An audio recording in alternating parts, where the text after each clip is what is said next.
చివరికి వస్తే urea supply చేసే తెలివితేటలు లేవానండి. మా గవర్నమెంట్ ఉన్నప్పుడు రైతులు గ్రామాలలో ఒక ఆటో రిక్షాకి డబ్బులు ఇచ్చి 10 బస్తాలు తెచ్చి బాబు అంటే తెచ్చి ఇక్కడ పడేసిపోతుండే వాడు పొలం కాడ. ఇవాళ రైతులు రోజుల తరబడి గంటల తరబడి చెప్పులు పెట్టి, బీఆర్ఎస్ లేకముందు చెప్పుల లైన్లు ఉండే, బీఆర్ఎస్ ఉన్న రోజులు చెప్పుల లైన్లు మాయమైనవి. మళ్ళీ ఇప్పుడు కాంగ్రెస్ రాగానే మళ్ళీ ఇప్పుడు చెప్పుల లైన్లు స్టార్ట్ అయిపోయినాయి వరుస పెట్టి. మళ్ళీ ఇప్పుడు ఏందో యాపో బోపో తెచ్చిండ్రు, అది ఒత్తితే నడచలేదు, పిక్తలేదు. అది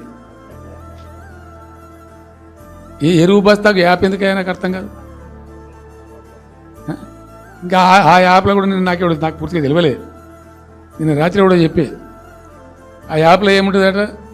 ఇప్పుడు నాకు పట్టుందా, అది ఎన్ని మాటలు ఇస్తారట. సపోజ్ నాకు 3 ఎకరాలు ఉంది.